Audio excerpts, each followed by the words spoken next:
সুপ্রিয় বন্ধুগণ, আসসালামু আলাইকুম। দূরে কাছে দেশে অথবা দেশের বাইরে থেকে প্রিয় বন্ধুরা ঠিক এই মুহূর্তে যেখান থেকে বাস্তব জীবনের গল্প শোনার জন্য আমার সাথে জয়েন করেছেন, আমি আপন। আর যে আপন জীবনের গল্পের 865তম পর্বে আপনাকে বরাবর মতো স্বাগতম জানাচ্ছি। বন্ধুরা, আজ আমি আপনাকে শোনাবো নাটোরের ছেলে মোহাম্মদ হৃদয় হোসেনের জীবনের হৃদয় কাঁপানো চরম ভয়ঙ্কর এক বাস্তব জীবন কাহিনী। বন্ধুরা, আজকের গল্পের টাইটেল যে জিনের দেশ থেকে 5 বৎসর পর ফিরিয়ে আনে বউকে। গল্পটা এক ভালোবাসা মুখর ভৌতিক জীবনের গল্প। আমি আপনাকে নিশ্চিত করে বলতে পারি, এই বাস্তব জীবনের গল্পটা আপনি যদি শুরু থেকে শেষ পর্যন্ত শোনেন এবং পুরো গল্প জুড়ে আপনার কাছে মনে হবে যে আপনি পৃথিবী থেকে অন্য কোনো এক ভৌতিক রাজ্যে হারিয়ে গিয়েছেন।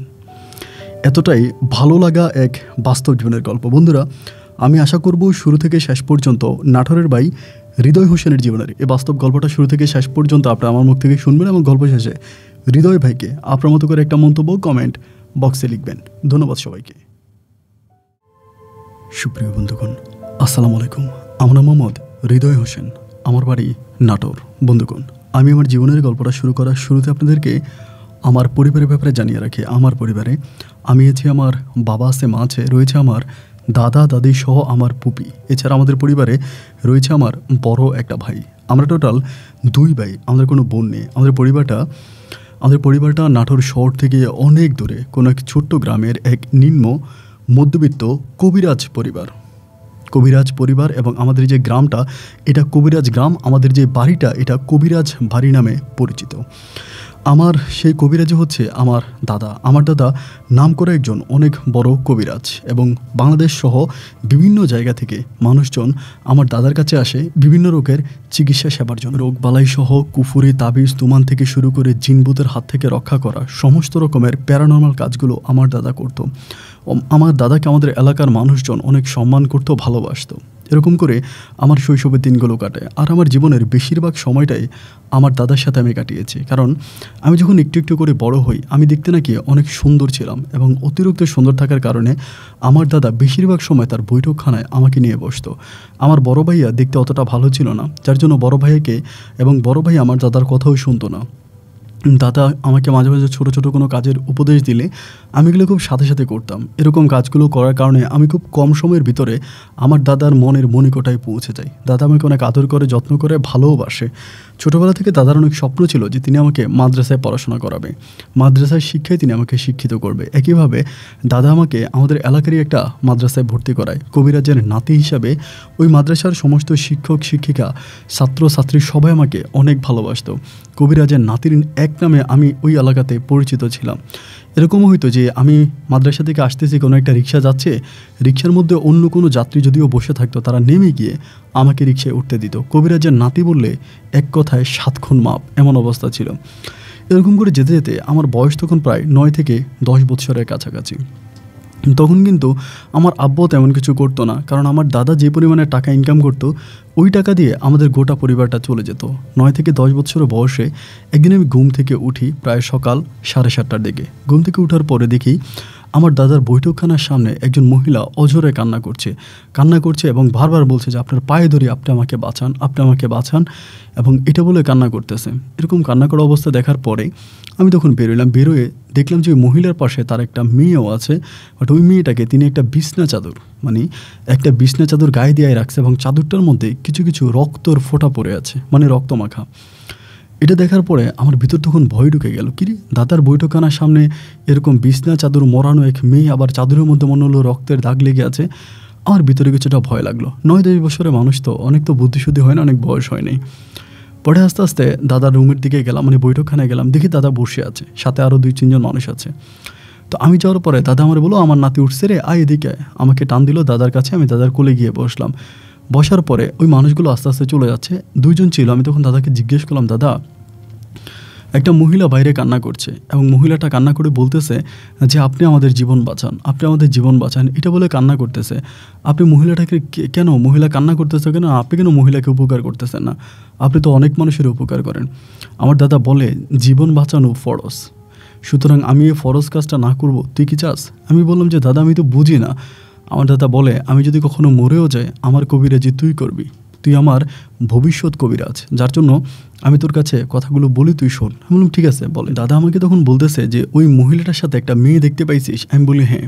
আমি তো ছোটো মানুষ ছিলাম, দাদা ওরকম ভেঙে আমাকে বলে নাই, কিন্তু এখন বুঝলাম যে ওইটাই আমাকে বুঝিয়েছিল যে ওই মেয়ের পাশে, ওই মহিলার পাশে যে মেয়েটা ছিল, ওই মেয়েটা খুবই খারাপ প্রকৃতির একটা মেয়ে ছিল, খুবই নেশা প্রাণী করতো, খারাপ জায়গায় যাইতো এবং বড় লোকের উশৃঙ্খল টাইপের একটা মেয়ে ছিল।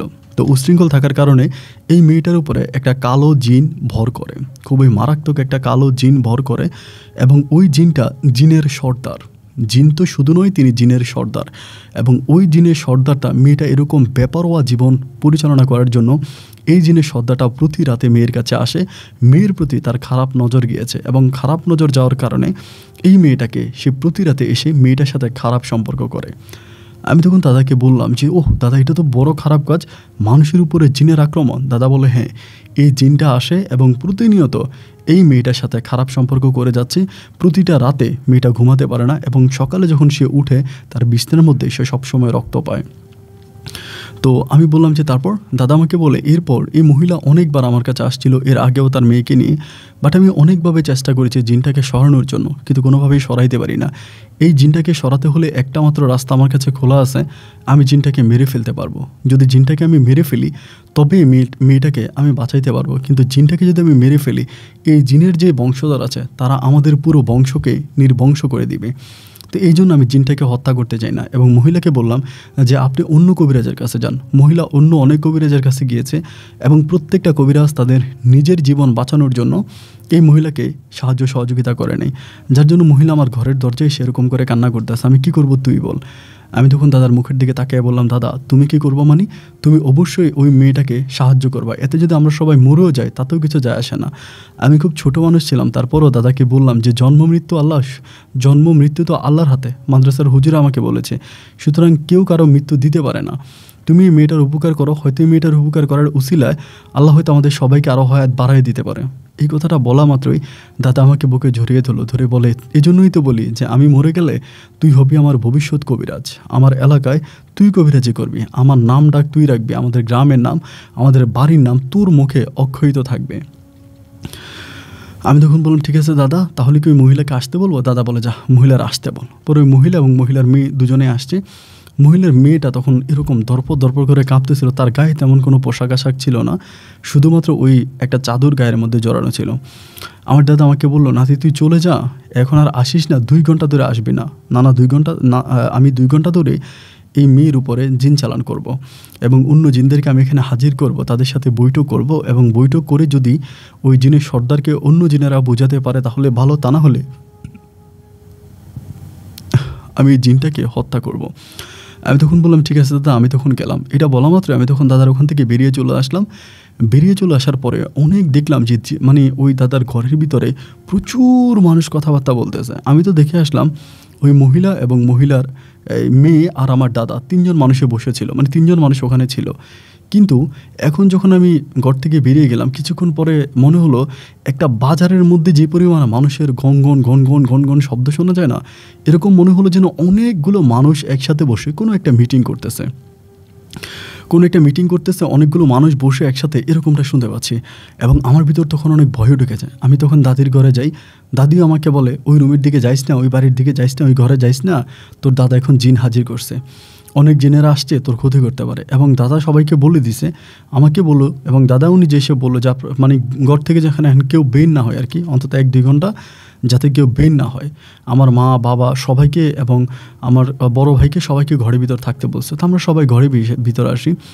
সেই 2 ঘন্টা পেরিয়ে গেছে, 2 ঘন্টা পরে দেখলাম যে কেউ নাই, মানে আর কোনো শব্দ শোনা যাচ্ছে না, সব কিছু আস্তে নীরব হয়ে গেল।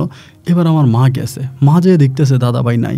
পরে মা আসছে, আসার পরে আমি বললাম যে মা দাদা ভাই কই? মা বলে তোর দাদা তো ঘরে নাই। আমি বললাম কী বললা, মহিলাগুলো আছে? আমার মা বলে হ্যাঁ, 2টা মহিলা, একটা মেয়ে আর একটা মহিলা বসে আছে। আমি তখন দৌড় দিয়ে আমার বৈঠকখানায় গেলাম। বৈঠকখানায় যাওয়ার পর দেখি যে মহিলা এবং মহিলার মেয়ে বসে আছে। আমি গিয়ে জিজ্ঞেস করলাম আমার দাদা কই? তারা বলে আমরা তো জানি না, তোমার দাদা তো বাইরে গেছে, বললো আসতেছি, কথা বলে বাইরে গেছে, এখনও তো আসলো না। তো বাইরে গেল, আসতেছি বললো তো কোথায় চলে গেল? এবার আমি দাদারে খুঁজতেছি এদিকে ওইদিকে। আবার আমাদের বাড়িটা একটু জঙ্গলার মতো ছিল আর কি, একটু জঙ্গলের মতো, কিছুটা ফরেস্ট এরিয়া আর কি, বন জঙ্গলে ঘেরা ছিল। তো তো এই জন্য আমি এদিক সেদিক খুঁজতেছি, সকালবেলা দাদারে পাই না। দোকানে গিয়ে জিজ্ঞেস করি যে আমার দাদা ভাই আসছিল এদিকে, আমার দাদারে দেখছেন? সবাই বলে না, তোর দাদা তো এদিকে আসে নাই এবং আমরা তোর দাদাকে দেখিও নাই। তাহলে দাদা গেলটা কোথায়? সমস্ত জায়গায় দাদাকে খোঁজাখুঁজি করার পরে আমি দাদাকে কোথাও পেলাম না, এবং দাদাকে না পাওয়ার পরে পুনরায় আমি আবারও বাড়িতে ফিরে আসলাম। আসার পরে মাকে বললাম যে মা, দাদার তো পাই না। মা বলে মনে হয় গেছে, কোনো দিকে আসবে। এবং তখন পর্যন্ত ওই মহিলা এবং তার মেয়ে সেই একই জায়গায় বসে আছে। তখন দেখতে দেখতে প্রায় দুপুর গড়িয়ে গেল, প্রায় 1টা থেকে 1:30টার মতো বেজে গেছে, বাট দাদার কোনো সন্ধান আমরা পেলাম না।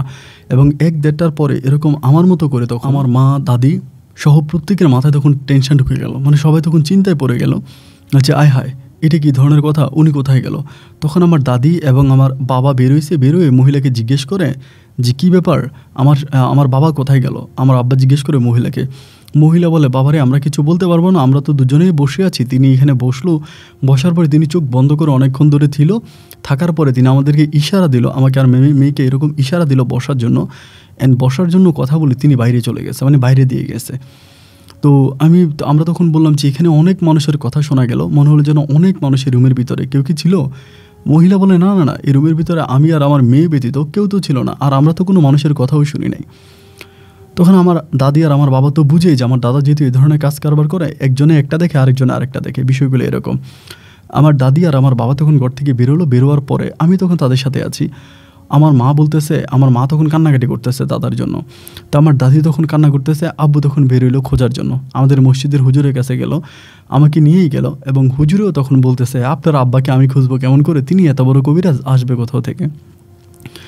বাইরে ভাই, এবার দুপুর গড়িয়ে হয়ে গেল বিকেলের মধ্যেও দাদার কোনো সন্ধান পাওয়া যায় না। তখন এলাকাতে খুব মানে কানাগ্যাসরা হয়ে গেল যে কবিরাজকে পাওয়া যাচ্ছে না, কবিরাজ কোথায় চলে গেছে, কোথাও পাওয়া যাচ্ছে না। একেবারে প্রায় মাগরিবের আজানের 20 থেকে 25 মিনিট পরে যখন চারদিকটা একটু একটু করে অন্ধকারে ছেয়ে যাচ্ছিল, ওই মুহূর্তে আমার দাদা কোত্থেকে জানি থাপাস করে এসে উঠানে পড়ে।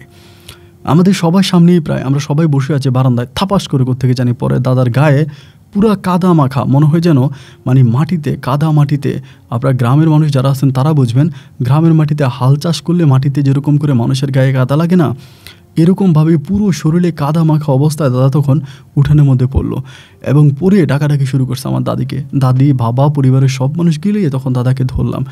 এবং ধরার পরে দাদা বললো, তাড়াতাড়ি আমারে একটা কাজ করো, আমাকে তাড়াতাড়ি গোসল করো, আমার শরীর জ্বলে যাচ্ছে।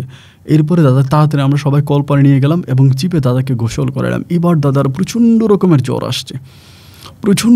জ্বর আসছে, এত জ্বর বলার মতো না। এবং জ্বরে দাদা তখন রাত 2টার দিকে উঠে গেছে। এই জ্বরের মধ্যে মহিলার মেয়ে কিন্তু চলে গেছে, তারা বিকেলেই চলে গেছে, যেহেতু আমার দাদা আর আসতেছে না, তারা চলে গেছে। এবার রাত 2টার দিকে দাদা উঠা আমারে জাগাইছে প্রথমে ঘুম থেকে। আমি উঠছি, আমার উঠানোর পরে দাদা আমারে নিয়ে বৈঠকখানায় গেছে। তা বৈঠকখানায় যাওয়ার পরে দাদা আমার বলল, তুই আমার পাশে বস, চোখ বন্ধ করে থাকবে, কথা বলবি না। আমি চোখ বন্ধ করে আছি, দাদার পাশে বসে আছি। প্রায় আধা ঘন্টা 40 মিনিটের পরে আমার দাদা তখন আমাকে বলে যে একটা কাজ কর, তুই গিয়ে সবারে ডাক দে, তোর দাদি, তোর মা, সবারই ঘুম থেকে উঠা। আমি বললাম এত রাতে? বলে হ্যাঁ। এবার আমি সবাই উঠাইছি, আমি গিয়ে দাদির দরজা ধাক্কাইছি, মা, বাবা সবাই উঠেলাম, বড় ভাইরে উঠেলাম, সবাই তখন আসছে। আসার পর আমার দাদা তখন কিন্তু অনেক জ্বর। আমার দাদি গালাগালি করতেছে যে আপনি জ্বরের মধ্যে আবার এখানে আসছেন কেন, এত জ্বরের ভিতরে আবার এই বৈঠকখানে এসে বসে এখানে, আর এগুলো কী করতেছেন, কেন করতেছেন এগুলা? অনেকভাবে দাদাকে অনেক কিছুই বোঝাচ্ছে। দাদা তখন বলতেছে যে শোনো, আমি তোমাদেরকে একটা কথা বলি, আমি আজকে আমি একটা জিনকে হত্যা করে আসছি, এবং আমি যে জিনটাকে হত্যা করেছি এটা কোনো নর্মাল জিন নয়, এটা অনেকগুলো জিনের অনেক বড় সর্দার। এবং এই জিনটা যথেষ্ট ইয়াং ছিল, মানে একেবারে টাগরা ছিল, ইয়াং ছিল। তো আমি ইয়াং জিনটাকে হত্যা করে আসছি শুধুমাত্র একটা মেয়ের ইজ্জত বাঁচানোর জন্য, একটা মেয়েকে বারবার দর্শনের হাত থেকে বাঁচানোর জন্য। আমার ছোট্ট নাতির মুখের দিকে তাকিয়ে আমি এত বড় একটা কাজ করে আসছি। তো যাই হোক, কাজ তো আমি করছি, কাজ সমাধাও করে আসছি। বাট তখন আমার দাদার হাতে একটা ছিল, আপনারা যারা লাউয়ের ডুগডুগে চিনেন, অনেক গ্রামের মানুষও খুব ভালো চিনবে।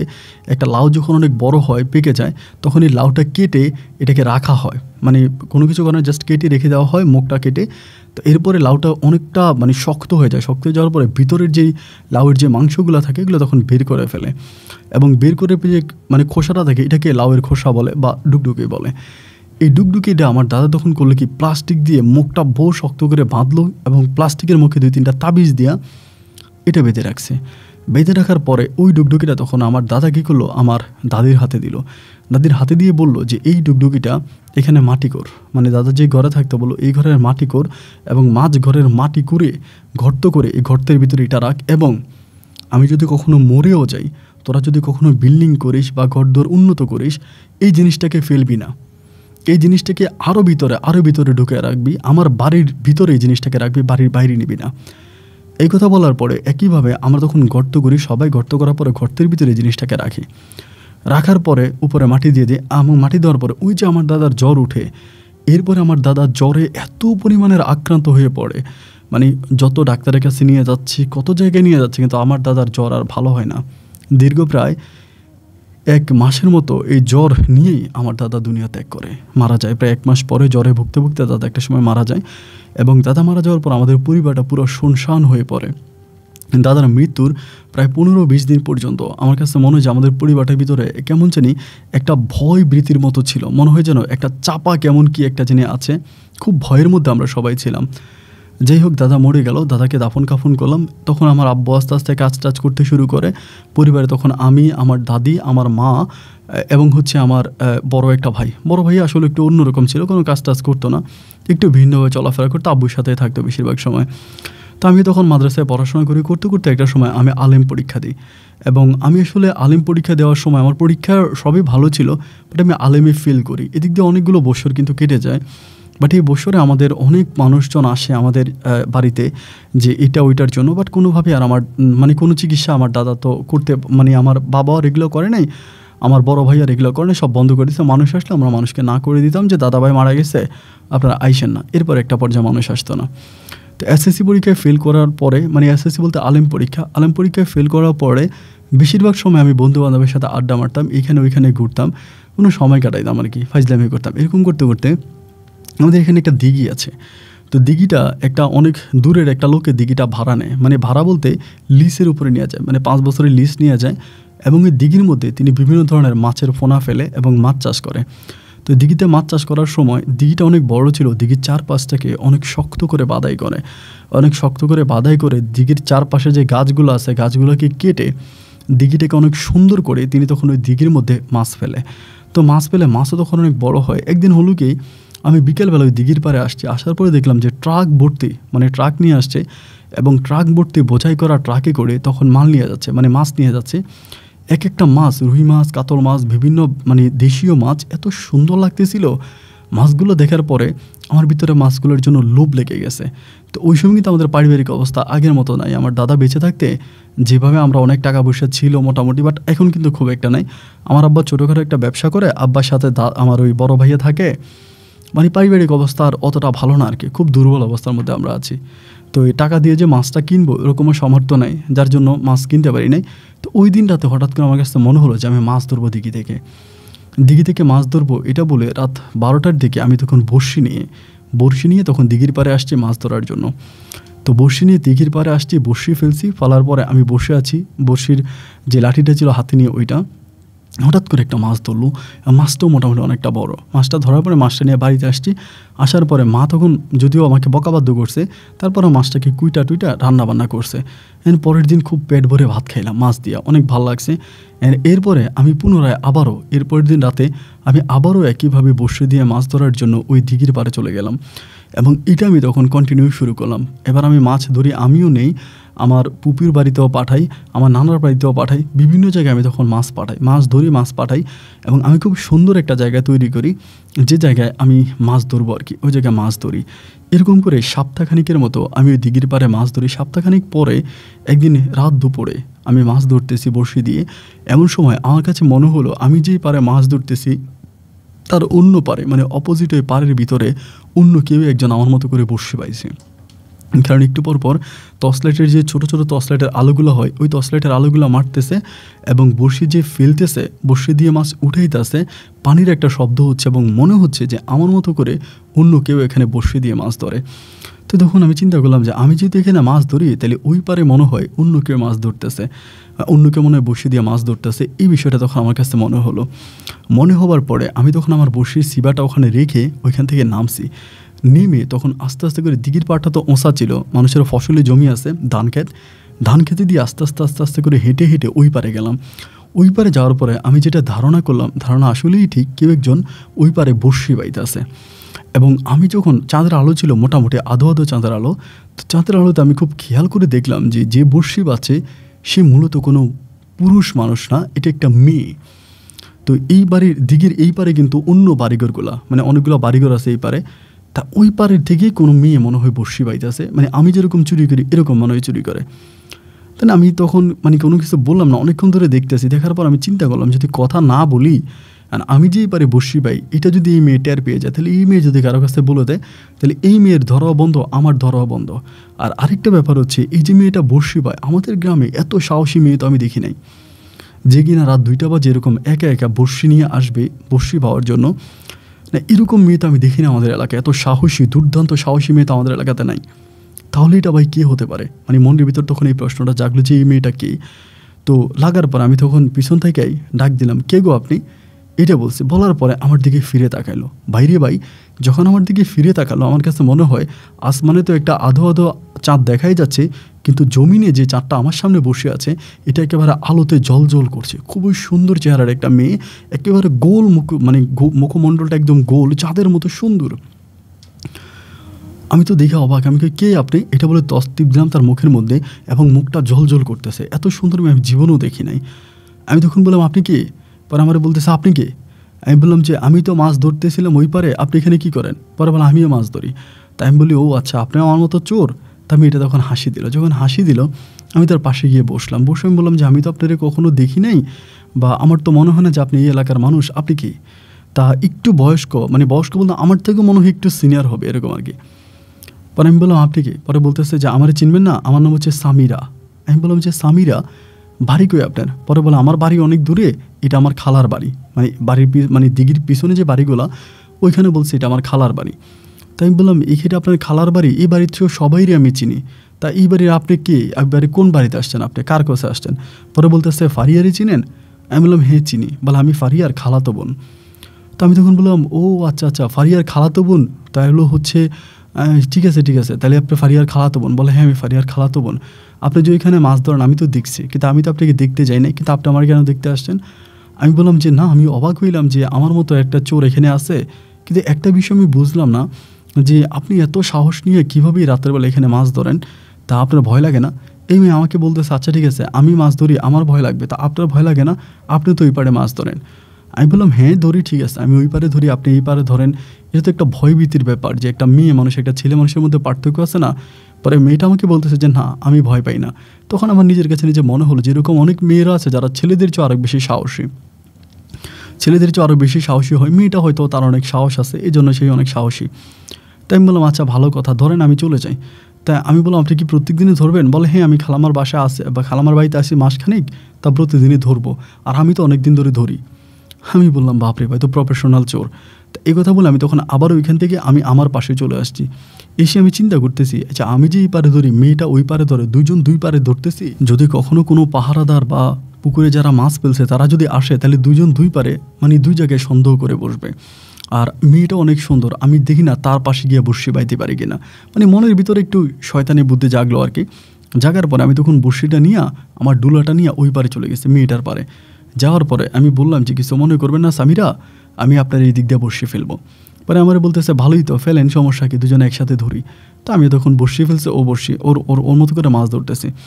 তা মোটামুটি তখন প্রায় 3টা বেজে গেছে। ও তখন বলে আমি চলে যাবো, 3টা বেজে গেছে, আমার এখন পুপি উঠবে ঘুম থেকে, মানে আমার খালা ঘুম থেকে উঠবে, ওইটা যদি আমার না দেখে চিল্লাবে। পরে আমি বললাম, আচ্ছা আপনি চলে গেলে আমিও চলে যাবো। তো ও চলে গেছে, আমিও চলে গেছে বাড়িতে। এখন আমিও বাড়িতে চলে যাওয়ার পরে আমি তো আবার ওই যে রাতের বেলা মাছ ধরি, তা দিনের বেলায় ঘুমাই, বেশিরভাগই ঘুমাই। বিকেলবেলা ওইটা আমি চিন্তা করতেছি, বাপরে বাবা এত সুন্দর একটা মেয়ে আজকে আসবে কিনা, আজকে আসলে তো খুব মজা হবে। আবার আমি ওই বাড়ির দিকে যাই না, ওই বাড়িটা একটু মানে মোল্লা বাড়ি আর কি। তো মোল্লা বাড়ির সবাই অনেক ধার্মিক, তো এই জন্য বাড়ির ভিতরে যাওয়া যায় না, অনেকেই খারাপ কথা বলে। বাট ওই বাড়ির সবাইকে চিনি, সব ছেলেদেরকে চিনি আর কি, মাঝে মাঝে তাদের সাথে খেলিও মাঠে, মানে বাড়ির ভিতরে খুব একটা যাই না। এরপরে আমি করলাম কি, মানে সব কিছু প্ল্যানিং ঠিক করে পরের দিন আমি একইভাবে আবারও বড়শি নিয়ে আমি আমার পারে না গিয়া ওই পারে, যে পারে সামিরা বসেছিল ওই পারে বড়শি বাইতেছি। আমি গেলাম প্রায় 12:30টার দিকে। প্রায় 1টার দিকে মেয়েটা তখন আসছে। আসার পর আমরা বলতেছে, কী ব্যাপার, আপনি বড়শি বাজার জন্য চলে আসছেন? আমি বললাম, হ্যাঁ। আপনি যে আজকে লেট? বলেন, আমি তো সবসময় এই সময় আসি। তাই আমি বললাম, ও আচ্ছা ভালো, তো বড়শি তো দুজনেই বাইতেছি। ওই দিনও আমরা বড়শি বাচ্চা আর ফিসির করে গল্প করতেছি। এরকম গল্প করতে করতে দুজনের মাঝে মোটামুটি এক ধরনের একটা ভালো লাগা কাজ করতে শুরু করে, মানে একটা ভালো লাগা কাজ করতেছে। এবং মেয়েটা আমাকে বলতেছে যে, মানে সামিরা আমারে বলতেছে যে, ভাইয়া আপনার কাছে একটা অনুরোধ করি, আপনি যে মাছ ধরেন আমি যে ধরি এটা কিন্তু কাউরে বইলেন না, কারণ আমার খালাতো বোন খালা তারা যদি জানতে পারে তাহলে আমার সাথে অনেক ঝামেলা করবে। তাই আমি বললাম, মা ঝামেলা করবে মানে আপনি যে মাছ নেন এটা কি আপনার খালা দেখে না? তা বলে, হ্যাঁ আমার খালা দেখে, কিন্তু মানে আমার খালাতো বোন এটা পছন্দ করে না, ফারিয়া এটা পছন্দ করে না, বা অন্যরা জানতে পারলে তো একটা মান সম্মান আছে, তো জিনিসটা ভালো দেখাইল না। এই জন্য আপনাকে বললাম যে আপনি এটা কাউরে বইলেন না, বললে তারা কিন্তু বা গ্রামের আপনার গ্রামের কাউরে জানায়েন না। তাই আমি বললাম, আরে না, আমরা দুজনে মিলে চুরি করি, তা কীভাবে বলবো? এক চোরে কি আরেক চোরের কাছে এসব কথা বলে নাকি? আমরা দুজনেই তো চোর, সুতরাং আমি কেন বলবো? আমি বলবো না, আপনি টেনশন করেন না, আপনিও মাছ ধরেন আমিও ধরি। এইভাবে তার সাথে কথাবার্তা বলার পরে দুজনে মিলে তখন আবারও আগের মতো করে মাছ ধরে যাচ্ছি। সে আসতেছে, আমিও আসতেছি। এভাবে প্রায় 3 দিনের মতো কেটে গেছে। এবং 3 দিনের দিন আমার তাকে আমার খুব ভালো লেগে গেছে, কিন্তু আর আমি কিন্তু এই বিষয়টা কাউকে জানাচ্ছি না, মানে বিষয়টা কাউকে বলি না, কারণ অন্য কাউকে বললে দেখা যায় যে বিষয়টা অন্যরকম হয়ে যেতে পারে।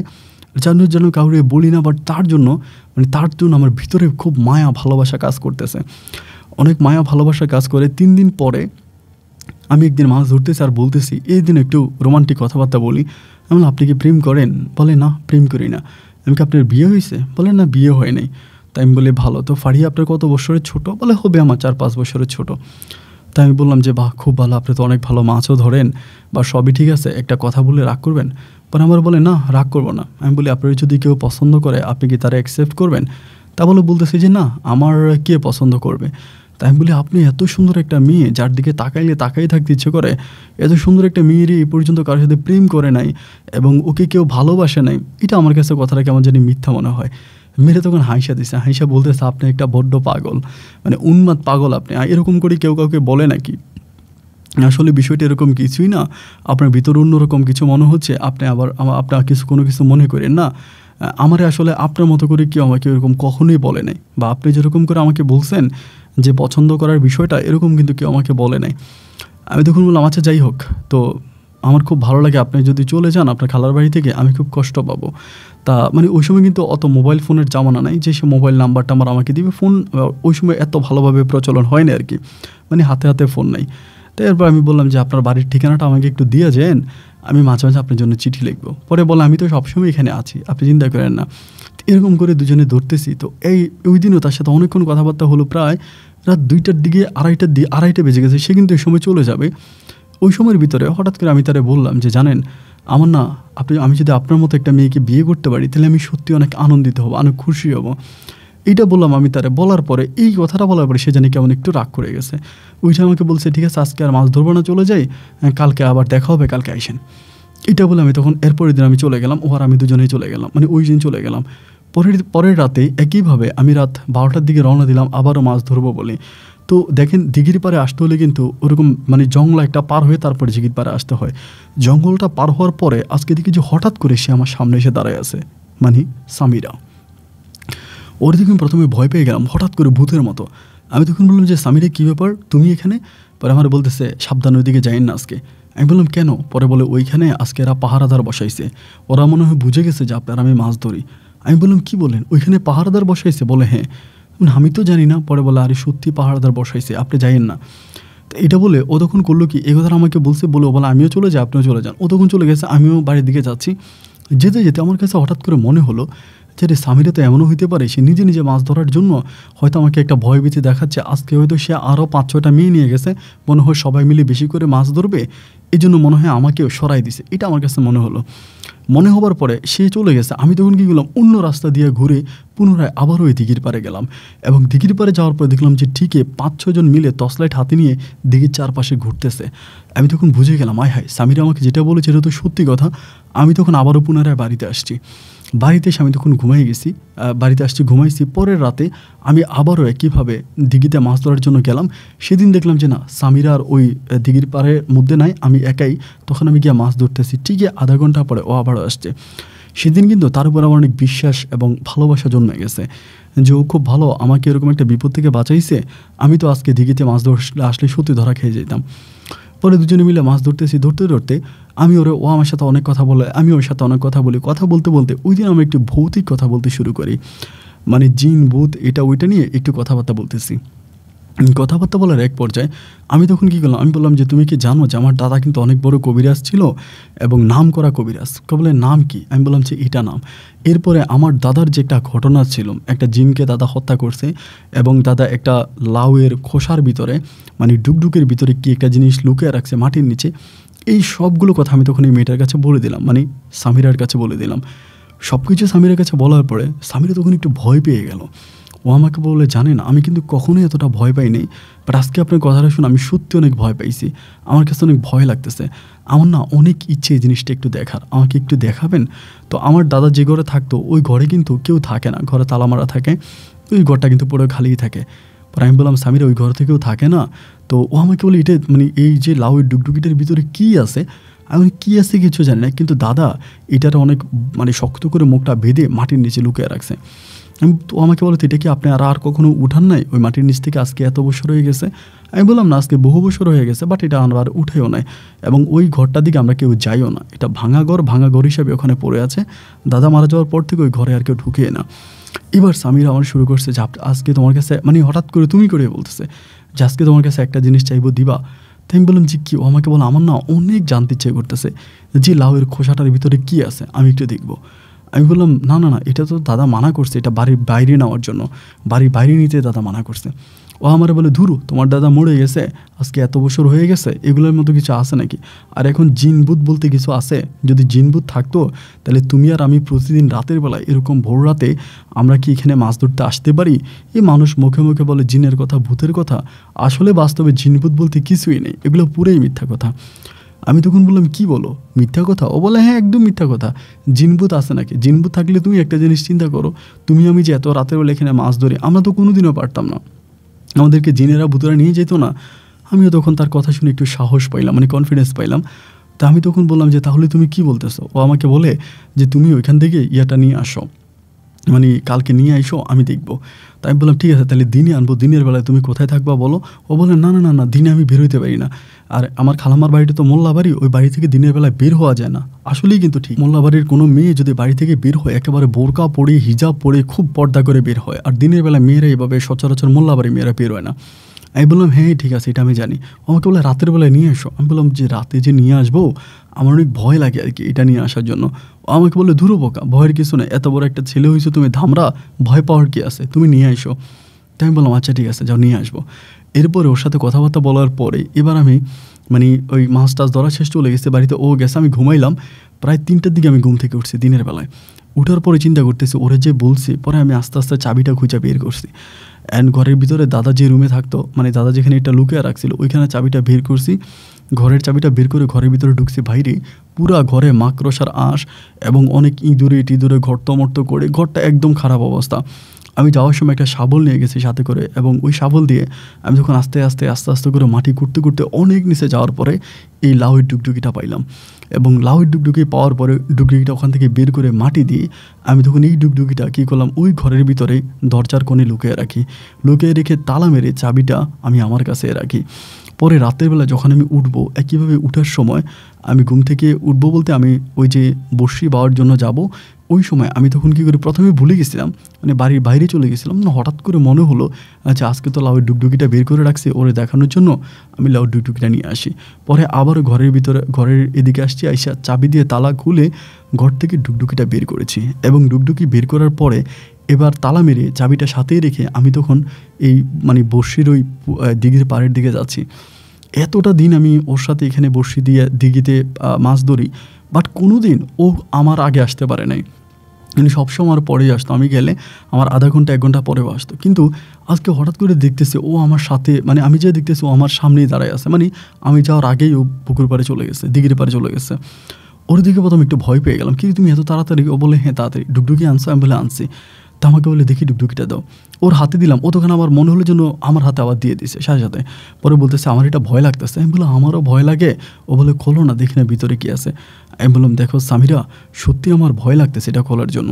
ও বলে দূর বোকা, ভয়ের কিছু নাই, তুমি খোলো, আস্তে আস্তে খোলো, আমরা দুজনে মিলে দেখি যে এটার ভিতরে কী আছে। এরকম করে যখন আমাকে বললো তখন আমি আস্তে আস্তে ওই ডুগডুগির মুখটা খুলতেছিলাম, এবং মুখটা খোলার পরে ভাই মানে পুরোটা খুলছি, তাবিজ দিয়ে মরানো ছিল ওইটা খুলছি, প্লাস্টিক দিয়ে মরানো ছিল এটা খুলছি, বাট সমস্ত কিছু খোলার পরে আমার ভিতরে প্রচণ্ড রকমের একটা ভয় ঢুকে গেছে, এবং আমার কাছে মনে হলো যেন ভিতর থেকে একটা গরম ভাব এসে আমার হাতে লাগছে। ও আমাকে বলে এটার ভিতরে কিছু ছিল? আমি বললাম না। পরে টর্চ লাইট মেরেও ভিতরে দেখতেছি কিছুই নেই। আমাকে বলে ধুর এগুলো ফালতু, ফালাই দাও ইয়ার ভিতরে দিঘির মধ্যে। না আমি তখন ওকেগুলো নিজে হাতে নিয়ে এটা দিঘির মধ্যে ফালাই দিল, মানে মুখটা খোলার পরে দিঘির মধ্যে ফালাই দিচ্ছে। আমি বলি দিঘির মধ্যে ফালাই দিলে যে? ও বলে এগুলো ফালতু কুসংস্কার, তো আমি আজকে আর মাছ ধরবো না। আমি বললাম কেন? আমাকে বলে আজকে তুমি লাউ ডুগডুগিটা নিয়ে আসবা, তো এটা দেখার জন্যই আসছিলাম, আর আজকে আমি কালকে চলে যাব, তো আমার খালাম্মি একটু অসুস্থ, আমি 2 দিন পরে আবার আসবো, আমার বাড়িতে যাব, 2 দিন পরে আবার আসবো, তা আমি আজকে চলে যাই। আমি বললাম জি মানে 2 দিন পরে আবার আসবো তো? ও বলে হ্যাঁ আসবো। আমি বলি দেখো আইসো কিন্তু। ও বলে আরে না পোকা, আমি আসবো। এই কথা বলে ও চলে গেছে। আমি ওই দিন আর মাছ ধরলাম না, যখন চলে গেছে আমি বাড়িতে চলে আসছি। তো পরের দিন 2 দিন কেটে গেল, আমি 2 দিনের ভিতরে একদিনে কিন্তু মাছ ধরতে যাইনি। তৃতীয় দিনের দিন আবার মাছ ধরতে গেলাম যে ও তৃতীয় দিনে আসতে পারে, বাট ওই দিন মাছ ধরতে গিয়ে দেখলাম যে না, ও ওই দিন আর আসলো না। ও যখন আসলো না তখন আমি চিন্তা করলাম যে কী ব্যাপার, ও আসলো না কেন? মানে অনেক মনে প্রশ্ন জাগলো যে না আসার কারণটা কি। আসলো না, ও আর আসলোই না। এবার ওই দিন ওই রাতটাও কেটে গেল। এরকম করে প্রায় 2 থেকে 3 রাত কেটে গেছে। আমি প্রতিদিনই বসে নিয়ে যাই ওই ঘাটে, কিন্তু ও আর আসে না। ভাবলাম হয়তো ওর পারিবারিক কোনো সমস্যা এই কারণে। দীর্ঘ প্রায় 1 সপ্তাহের মতো কেটে গেছে, কিন্তু ও আর ওই দিঘিতে মাছ ধরার জন্য আসে না আমার সাথে বসিয়ে দিয়া। তখন ভিতরটার মধ্যে মানে কেমন জানি একটু আনচানা আনমনা লাগতেছে যে কী ব্যাপার, ও আসে না কেন? ওর যে মেয়েটা সবসময় দিঘিতে মাছ ধরার জন্য আসতো, সেই মেয়েটা হঠাৎ করে এরকম উধাও হয়ে গেল, ও আসে না। অ্যান্ড এই ভয় লাগা থেকে আমি তখন মানে সবসময় যাইতাম, এবং একটা সময় আমি চিন্তা করলাম যে আমি একটু ওর বোন ফারিয়ার সাথে কথা বলবো, ওই যে ওর খালাতো বোন ফারিয়ার সাথে কথা বলবো। ফারিয়ার কাছ থেকে যদি ঠিকানাটা পাই, তাহলে ওই ঠিকানা অনুযায়ী গিয়ে আমি ওদের বাড়িতে চিঠি পাঠাবো। এরকম একটা আমার মাথায় আইডিয়া আসছে। আসার পরে আমি তখন ওই ফারিয়াদের বাড়িরই এক ছেলেরে ঠিক করছি, মোল্লা বাড়ির ছেলে। ও আবার আমার সাথে একটু ভালো সম্পর্ক। ওরে বললাম যে দোস্ত একটু ফারিয়ার সাথে কথা বলবো, বা একটু ফারিয়ার সাথে যদি কথা বলাই দেস, এমনি বলছো। আমার বলে যে ঠিক আছে, ফারিয়া তো মাদ্রাসায় পড়ে, তা মাদ্রাসায় গেলে কথা বলতে পারবি। ও ওই মাদ্রাসায় পড়ে যে মাদ্রাসায় ফারিয়া পড়ে, ওইটা আলাদা একটা মাদ্রাসা, ওই মাদ্রাসা আমি পড়তাম না আর কি। তো এরপরের দিন একইভাবে তখন মাদ্রাসায় গেছি, ওই ছেলেটারে ডাকছে, ডাইকা বললাম, ওই ছেলেটার নাম ছিল হাবিব। তার মানে যে হাবিব ওরে ফারিয়ারে ডাইকে দেয় না। ও বল আচ্ছা ঠিক আছে তুই দাঁড়া, আমি ডাইকা দিচ্ছি। ও তখন গেছে গিয়া ফারিয়ার ওইখান থেকে ডাকছে। ডাকার পর তখন বোরকার মুখোশ পরা, হিজাব পরা আমার কাছে আসছে। আসার পরে আমার বলতেছে কেমন আছেন? আমি বললাম ভালো আছি। পরে বলি তুমি আমার চিনছো? বলে চিনবো না কেন, আপনি হৃদয় ভাই না অমুক বাড়ির? আমি বললাম হ্যাঁ। তাই বললাম যে ফারিয়া তুমি আমাকে একটু হেল্প করবা? পরে আমার বলে হ্যাঁ করবো তো, কি আমাদের মাদ্রাসার কাউকে পছন্দ করেন? এরকম করেই বলতেছে, খুব চটপট স্বভাবে একটা মেয়ে আর কি। আমি বললাম না তোমাদের মাদ্রাসায় কাউকে পছন্দ করি না, বাট আমি একটা বিষয় নিয়ে আসলে মানে তোমার সাথে কথা বলতে চাই, অ্যান্ড তোমার কাছে অনুরোধ তুমি কথাটা কারোর কাছে বললো না। আমার বলে আচ্ছা ঠিক আছে বলবো না, বলেন। আমি বললাম একটু সাইডে আসো, এদিকে আসো। পরে একটু সাইডে নিয়ে গেছে, সাইডে নিয়ে আমি বললাম যে শোনো ফারিয়া, আমি না তোমার খালাতো বোন সামিরার মানে তোমার খালাতো বোন যে সামিরা আছে, সামিরার বাড়ি মানে ইয়ার ঠিকানাটা আমাকে একটু দাও, মানে ওরা কোথায় থাকে ওদের বাড়ির ঠিকানাটা আমাকে একটু দাও। ও তখন আমার দিকে তাকে আসে, মানে এমনি তাকে আসে। আমি বললাম যে কী হইলো, তুমি আমার দিকে তাকে আসছো কেন? বলে আবার বলেন তো। আমি বললাম যে আচ্ছা তুমি তো মনে হয় জানো না, তোমার বোন সামিরা ও কিন্তু দিঘিতে মাছ ধরতো, বসি পাইতো, আমিও বসি পাইতাম। তো আমাদের দুজনের মাঝে একটা ভালো লাগা ভালোবাসার একটা সম্পর্ক হয়েছে। ও 2 দিনের জন্য বাড়িতে গেল, আজকে এতদিন হয়ে গেল ও আর আসলো না, ওর জন্য আমার মনটা খুব খারাপ লাগতেছে। তো যদি মানে ওদের ঠিকানাটা তুমি একটু দিতে, বা ওদের বাড়ির কোনো ঠিকানা যদি তোমার কাছে তো থাকবে অবশ্যই তোমার খালার বাড়ি, যদি দাও আমি একটা চিঠি পাঠাবো, বা ওর সাথে কীভাবে যোগাযোগ করতে পারে আমাকে একটু মাধ্যমটা বলে দাও। আমার দিকে তাকিয়েছে, বলছে ভাই আপনি কিছু খাইছেন নাকি? আমি বললাম কিছু খাইছি নাকি, কী বলতেছো? তা আমাকে বলে তো যদি কিছু নাই কেন, এগুলো আপনি কী বলতেছেন? দিঘির পার, খালাতো বোন, সামিরা, এগুলো কি? আমি বললাম ওমা তুমি কি আমার কথা বুঝতেছো না? আমাকে বলে বুঝছি, কিন্তু এগুলো আমাকে কেন বলতেছেন? আমি জন্মের পর তো আমার কোনো খালার আমি দেখি নাই। আমার মামা হচ্ছে 2টা, মা হচ্ছে একজন, আমার তো কোনো খালা নাই। আর খালাতো বোন আসবে কোত্থেকে? আর তার নামও বা হবে সামিরা কী করে? আর সে কেন ওই দিঘির পারে মাছ ধরতে যাবে? এগুলো কি বলেন? আমি তো তখন মানে পুরো মনে আসমান থেকে কী বলো এটা তুমি? ও আমাকে বলে হ্যাঁ, তা আমি কি বলবো আপনাকে? আমি বললাম যে তুমি কি সত্যি বলতেছো তোমার কোনো খালাতো বোন নেই? ও বলে বাইরে আমার তো খালাই নাই, খালাতো বোন আসবে কোত্থেকে? তাই আমি বললাম তাহলে সামিরাকে? ও বলে সামিরাকে? আপনি কোন সামিরার কথা বলতেছেন? আমি তো কোনো সামিরাকে চিনি না। তাই আমি বললাম যে তুমি সামিরাকে চিনো না মানে এটা কী ধরনের কথা? আমাকে বললাম আমি কোনো সামিরা টামিরা কাউরে চিনি না, আপনি এগুলো কী বলতেছেন? এই মানে এতটুকুই তার সাথে আমার কথা হলো। কথা হওয়ার পরে ও তখন চলে গেছে। আমি ভাবলাম যে এটা কিন্তু অন্য বাড়ি। আবার এরই মাঝে আরেকটা বিষয় আমি বলতে ভুলে গেছি, এই ঝামেলাগুলোর মাঝে কিন্তু আমার দাদিও অনেক অসুস্থ হয়ে গেছিলো এবং দাদি অসুস্থ হয়ে দাদি মারাও গেছে। আমার দাদি এরই মাঝে মারা গেছে 3-4 দিন। এর আগেও দাদি অসুস্থ ছিল মোটামুটি, বাট এই কয়েকদিন একটু বেশি অসুস্থ হয়ে দাদি মারা গেছে। তো দাদি মারা তো আমি একটু ঝামেলা টামেলার মধ্যে ছিলাম, এই জন্য আর খুব একটা খবর নিতে পারি না, ওর একটা খোঁজ খবর খুব ভালো নিতে পারি না। ওরা আমি মনে করলাম হয়তো এই গ্রামের না, এই বাড়ির হয়তো অন্য বাড়ির হইতে পারে, হয়তো ফারিয়ার কথা আমার মিথ্যা বলছে, যেহেতু সে চুরি করে মাছ ধরতো। এবার গোপনে গোপনে হাবিব রে নিয়ে আমি বাড়ির বিভিন্ন মানে ওদের ওই বাড়ির অনেক সব ঘরে খবর নিয়ে হয়েছি যে কোনো ঘরের কোনো কারো খালাতো বোন সামিরা নামের কেউ আছে কিনা এবং ওদের বাড়িতে কোনো মেহমান আসছে কিনা দূর থেকে ওদের এখানে বেড়ানোর জন্য। কিন্তু রে ভাই সব জায়গায় খবর নিয়ে একটা নিউজে পাইলাম যে সামিরা নামের ওরা কাউরে চিনেই না এবং সামিরা নামের কেউ এই বাড়িতে আসেই নাই। সামিরা নামের কারোর সাথে এই বাড়ির কোনো মানুষের কোনো সম্পর্ক নাই। তাহলে এটা কে ছিল? মনের ভিতর তখন প্রচণ্ড ভয় ঢুকে যায়। আমি এরপর থেকে আরে দিঘির পাড়ে যাই না। রাতের বেলায় তো থাক দূরের কথা, আমি দিনের বেলায় দিঘির পাড়ে যাই না। দিনের বেলায় দিঘির পাড়ে যাই না এবং ভিতরে প্রচণ্ড রকমের ভয় কাজ করতেছিল যে এটা কে ছিল, কে এই মেয়ে ছিল যে কিনা আমার সাথে এতটা দিন ধরে একই সাথে দিঘিতে মাছ ধরতো, এটা ধরতো এটা ধরতো। এইভাবে কয়েকদিন কাটার পরে হঠাৎ করে এবার আমার মা অসুস্থ হয়ে পড়ে, মারাত্মকভাবে অসুস্থ হয়ে পড়ে। মানে মায়ের বমি করলে মুখ দিয়ে রক্ত বাড়ে, খুব খারাপ অবস্থা।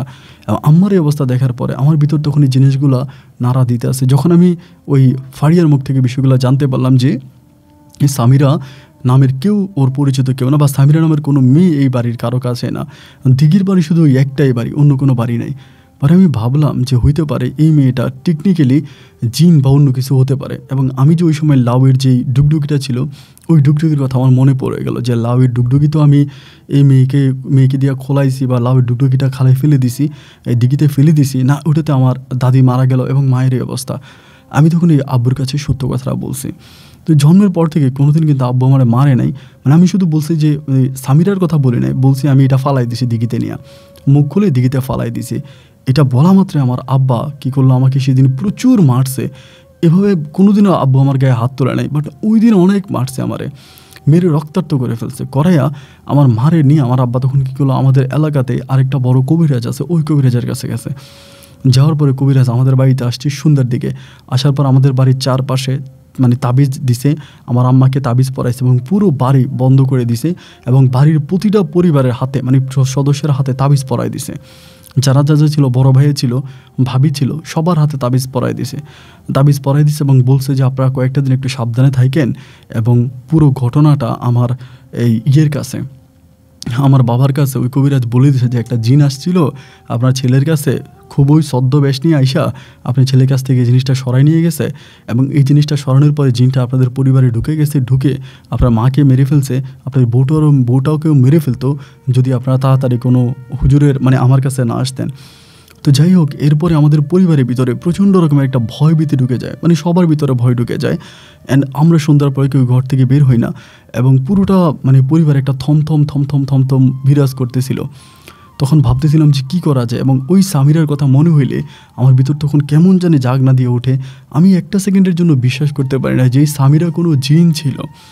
এত সুন্দর চেহারার একটা মেয়ে যার হাতে পর্যন্ত আমি ধরেছি এবং একদিন 2 দিন নয় অনেকগুলো দিন তার সাথে আমি পুকুর পাড়ে, খালের পাড়ে, দিঘির পাড়ে বসে পাইছি। এইরকম একটা মেয়ে এভাবে জিন হতে পারে, এটা তো বিশ্বাসের কথা না। যাই হোক, এরকম করে এই ঘটনাগুলো আমি তখন একদিন এরকম করতে করতে হাবিব একদিন আমার জিজ্ঞেস করে যে ভাই আপনি কি ফারিয়ারে পছন্দ করেন? ফারিয়ার কাছে নাকি আপনি এরকম উল্টাপাল্টা কথা বলছেন। আমি বললাম যে আমি একটু ফারিয়ার সাথে কথা বলতে চাই, আমার সাথে একটু কথা বলাই দিবা?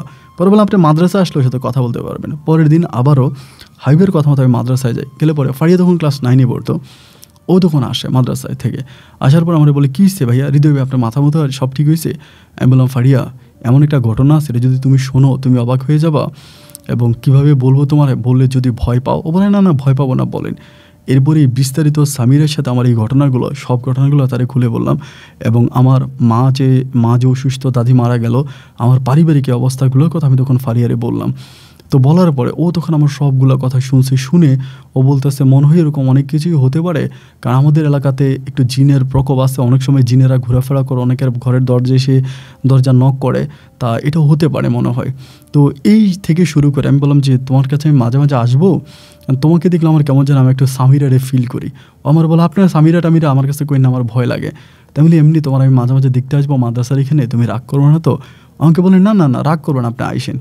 তারপরে প্রায় সব সময় আমি মাদ্রাসার সামনে আসি, ও আসে, ওর সাথে দেখা করে কথা বলি। এভাবে বেশ কিছুদিন কেটে গেল, ওর সাথে আমার একটা মনের লেনা দেনা হয়ে যায়, মানে একটা ভালো লাগার একটা সম্পর্ক তৈরি হয়। সেই সূত্র ধরে আমি তখন চিন্তা করলাম যে আমি ওকে পছন্দ করি, বাট ওর মুখ থেকে কখনো প্রেম ভালোবাসি বা আমাকেও ভালোবাসে এরকম প্রেমের কোনো কিছু আমি দেখি নাই। আমি ওরে খুব পছন্দ করি, আমার দিক থেকে ওরে খুব ভালো লাগে, যার জন্য আমি এই মুখটুক ভেঙে আমি তখন আমার মায়ের কাছে একদিন আমি সত্য কথা বললাম যে মা, আমি এরকম ওই গ্রামের ফাহিয়ারে পছন্দ করি, আমি ওরে বিয়ে করতে চাই। আমার আম্মু তখন বলে ভালো কথা, তখন আমার বড় ভাই বিয়ে করে ফেলছে।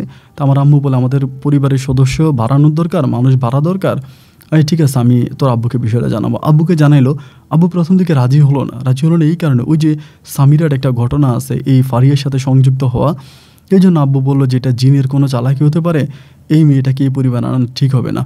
আমার আম্মা তারপরেও বললো যেহেতু আমার ছেলে পছন্দ করে, আপনি না আনবেন কেমন করে, এরকমভাবে বললেন না, ছেলে যেহেতু পছন্দ করছে মেয়েকে এবং মুখ খুলে আমাদের কাছে বলেও দিছে, তো আপনার এই মেয়েটাকে বিয়ে করে নিয়ে আসবো।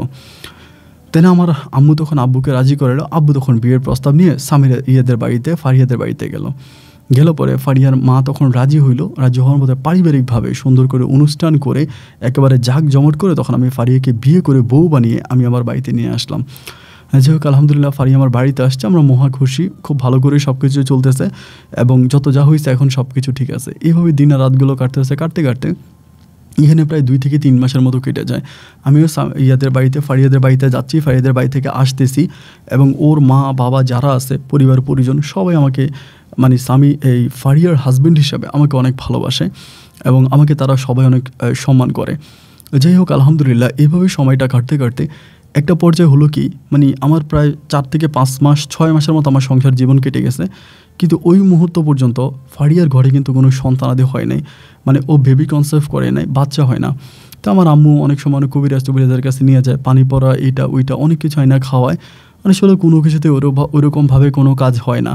তো কেন বেবি হয় না বা বেবি না হওয়ার কারণ কি, এরকম কোনো কিছুই কিন্তু বুঝতে পারি না। বাট আল্লাহর কাছে প্রার্থনা করি যে যাতে আল্লাহ আমাদের মুখের দিকে তাকায়, সুষ্ঠুভাবে কিছু একটা হয়, এই জিনিসটা প্রভুর কাছে প্রার্থনা করি। তো যাই হোক এরকম করে আম্মু বিভিন্ন জায়গায় নিচে পানি পড়া, তাবিজ পড়া, এইটা ওইটা। একদিন ও আমারে বলতেছে রাতের বেলা, রাত 10টার দিকে আমাকে বলতেছে, তোমার একটা কথা বলি, তুমি কি রাগ করবা এরকম করে? আমি বললাম না না রাগ করবো না, রাগ করার কি আছে, কী কথা আমার বলো তো। ও আমার বলে আমার একটা বোন আছে, আমার ওই বোনটা বলছে আমার পেটে বাচ্চা হবে, কিন্তু আমার এই বোনটা একটু অন্যরকম। আমি বললাম তুমি আবার বোন পাইলা কই, আমাদের গ্রামে তো তোমার কোনো বোন নাই, তুমি এই গ্রামে বোন পাইলা কই? ও বলে আমি তোমার কাছে বলতে চাই না, কারণ তুমি বললে তুমি রাগ করবা, কারণ জিন বুত নিয়ে অনেক সমস্যা তোমাদের পরিবারে আছে, এই জন্য আমি বলি না। তা আমার বোনটা আমারে বলছে আমি ঠিকই একদিন বাচ্চার মা হব, আমি যাতে টেনশন না করি। আমি তখন বললাম যে কি, মানে কার কথা বলতেছো তুমি, কে এটা? পরে আমারে বলতেছে আমার সাথে একটা পরীর সম্পর্ক আছে। আমি বললাম পরী? কিসের পরী? ও বলে হ্যাঁ একটা পরী আমার সাথে সম্পর্ক আছে, এই পরীটা আমাকে বলছে আমার পেটে বাচ্চা আসবে এবং আমার যে বাচ্চাটা হবে এই বাচ্চাটা অনেক বড় একজন মাওলানা হবে, ওলি হবে। আমি বললাম যে তুই পরীটা কে, আমাকে দেখাইবা? আমার বলে হ্যাঁ দেখাবো, কিন্তু ও তো আমার সামনে ওভাবে সরাসরি আসে না, ও আমার কাছ থেকে অনেক দূরে থাকে, দূরে থেকে আমার সাথে কথা বলে এবং ও আমাকে ওর দেশে নিয়ে যেতে চায়। আমি তখন বললাম শোনো, এরকম উল্টাপাল্টা কোনো কিছু করো না, এরকম পাগলামি করার কোনো মানে হয় না, এগুলো কিছু বললো না, এগুলো কিছু করে না, এরকম করে একটু ধমক টমক দিয়ে দিও রে। এরপরে দেখা যায় ও সবসময় এরকম করে আমার বলতো, আমি এগুলোতে কোনো মূল্যায়ন করতাম না। একদিন হলো কি রাতেরবেলা ওর আমি শুইলাম, ও হঠাৎ করে আমার বলতেছে আচ্ছা আমার বোন কিন্তু আজকে আমার একটা জিনিস দিছে, তোমার দেখাবো? আমি বললাম কী জিনিস দিছে তোমার বোনে? আর এটা তোমার কেমন বোন যে তোমার জিনিস দেয়, এই দেয় ওই দেয়, আবার বলো পড়ি, এগুলো কি? আমার বলে সত্যি আমাকে একটা জিনিস দিছে অনেক দামি। এবং আচ্ছা ঠিক আছে আমাকে দেখাও তো। পরে ওকে বলে, ও তখন বলে আচ্ছা ঠিক আছে তুমি কিন্তু আমার আম্মার কাছে, তোমার আব্বার কাছে, কারো কাছে কিন্তু বলতে পারবো না, কারণ তাদেরকে বললে কিন্তু তারা ঝামেলা করবে। আমি বললাম আচ্ছা ঠিক আছে আমি কারো কাছে বলবো না, তুমি আমাকে দেখাও যে তোমার কী দিছে। পরে ও কী করলো, উঠলো, উঠা কলসির ভিতরেও ঢুকে রাখছে, মানে বড় কলসি বলতে আপনার যে চাউলের মুটকি যেগুলো হয় আর কি, বড় চাউলের মুটকি কলসির মতো, ওই মটকির ভিতর থেকে ও তখন বের করলো, বের করে আমাকে দিল। আমি দেখলাম যে এটা আপনার আগের দিনে রাজা মাথায় দিত স্বর্ণের মুকুট আর কি, মুকুটের মতোই কিছুটা, মানে ইদানিং এখন দেখা যায় যে বিয়ের সময় মেয়েরা মাথায় দেয়, সামনে থাকে। এটি দেখার পর আমি অবাক হয়ে গেলাম। ও আমাকে বলে এটা স্বর্ণের। আমি বললাম কী বলো এটা স্বর্ণের? স্বর্ণের তো এটার অনেক দাম। ও বলো হয় অনেক দাম, এটা স্বর্ণের। আমি বললাম সত্যি স্বর্ণের? ও বলে হ্যাঁ স্বর্ণের, বিষয় তুমি আগুন দিয়ে চেক করো। আমি চেক করছি। পরে ও আর আমি তখন দুজনে মিলে তখন আগুন দিয়ে চেক করলাম। আগুন দিয়ে চেক করার পরে দেখলাম যে ভাই ঠিকই আছে, ও যা বলছে তাই, এটা আসলে স্বর্ণ। তো স্বর্ণ হলে এটা অনেক ওজন। আমি তখন বললাম যে কী বলো, তোমার এটা দিয়ে দিছে কীভাবে? আমার এবার একটু কাহিনিটা বলো তো বউ, অ্যান্ড তুমি আমার একটু বুঝে বলো তো ঘটনাটা কি। ও আমার বলে ঘটনা কি শুনবা? আমি বললাম হ্যাঁ। ও বলে আমি না ওই পুকুরে পানি আনতে যেতাম সবসময়। একদিন আজকে মানে এমনি ওর সাথে আমার সবসময় দেখা হইতো, পুকুর পাড়ে ও বসে থাকতো, কথা হইতো। আমি জানি ও পড়ি, বাট আমার সাথে ও আমার বোন ডাকছে, ডাইকে আমার সাথে কথাবার্তা বলতো। আমি বুঝতাম যে ও পড়ি, বাট আজকে ও সন্ধ্যার সময় আমি পুকুর পাড় থেকে আসার সময় ও এসে আমার মাথায় এটা পরাই দিয়ে গেছে। আমি তখন বললাম বাপ রে বাপ, এটা দিয়ে দিছে তোমারে? তাও বলে হ্যাঁ, তোমার আম্মুর কাছে বলে না, ও কিন্তু বলছে আমার আরও অনেক কিছু দেবে, 7 রাজার ধন দিবে, এটা দিবে ওইটা দিবে, আমাকে অনেক কিছু দেবে। তো যখন এরকম করে আমাকে কথাগুলো বললো, আমি তখন চিন্তা করলাম তাহলে তো আমরা অনেক কম সময়ের ভিতর অনেক বড়লোক হয়ে যাব, অনেক টাকা পয়সার মালিক হয়ে যাব, যেহেতু এরকম করে আমার বউরে অনেক কিছু দেবে। তাও আমারে বলে তুমি কারো কাছে বলো না, আমার সাথে মাঝে মাঝে দেখা করবো, কথা বলবো। এবং আমি বললাম আচ্ছা ঠিক আছে বলো। এরকম করে আরও 8-10 দিন কাটলো। ওই জিনিসটা কিন্তু আমি আর বিক্রি করলাম না, এটা আমি ঘরে রেখে দিলাম। 8-10 দিন পরে একদিন আমার ভিতরে জাগলো, আমি যে ফারিয়া তোমার এই বোনটাকে আমাকে একটু দেখাইবা? ও বললে না না না, ও কারোর সামনে আসে না। তাই আমি বললাম না সমস্যা নাই, আমি তো জীবনে কখনো পড়ি দেখি নাই, তা পড়ি দেখতে কেমন হয়, কত সুন্দর হয়, যদি তুমি আমাকে একটু দেখাইতে আমি খুব খুশি হতাম। ও বলে কেন, তুমি কি পরীর লোকে প্রেম করবা? আমি বললাম না প্রেম করবো না, তা তুমি যদি আমার একটু দেখাও। ও বলে আচ্ছা ঠিক আছে দেখামুনি। অ্যান্ড তাহলে শোনো একটা কথা বলো, তুমি কাউরে কিন্তু বলতে পারবে না। আমি বলি না না না, আমি কাউরে বলবো কেন, আর তোমার এত দামি একটা জিনিস দিছে, তাই এটা তো বলার প্রশ্নই আসে না। আমাকে বলো আচ্ছা ঠিক আছে, আমি কালকে দেখি সন্ধ্যার সময় তোমার লোকে দেখা করে দিবনি, কিন্তু তুমি বাড়িতে থাকো, পাঞ্জাবি পরে থাকো। তা আমাকে যেমনি পাঞ্জাবি ও পরাই দিয়ে যায়, নিজে পরাই দিয়ে ও সুন্দর পরে যায়, পুকুর পাড়ের ওইদিকে যায়। গেলে পরে ও তখন দৌড়ে আসে, প্রায় 5 মিনিট পরে দৌড়ে আসে। আইসা আমার বলতেছে আসো আসো তাড়াতাড়ি এসো, তাড়াতাড়ি আসো। আমি আমাকে নিয়ে যাবো? বলে হ্যাঁ। তাড়াতাড়ি আমারও নিয়ে যায়। গেলে আমি তখন পুকুর পাড়ে দাঁড়াই, ও দাঁড়ায় একেবারে পুকুরের মধ্যখানে। ভাই আপনার যারা মানে আগের দিনের আলিফ লায়লার বা ওইরকম আপনার যেই ইয়েগুলো হয় না, মানে ওরকম আলিফ লায়লার মতো যেই ইয়েগুলো হয়, জিনের ইয়াগুলা, এইরকম মনে করি যেন পুকুরের উপরে কেউ একজন দাঁড়াই আছে, সাদা কাপড় পরে, একটা মেয়ে হাতের মধ্যে লাঠির মতো। এত সুন্দর চেহারা, এত যে মায়াবী চেহারা, দেখার পর আমার মনে হয় আমি পাগল হয়ে যাবে, এত মায়াবী চেহারা।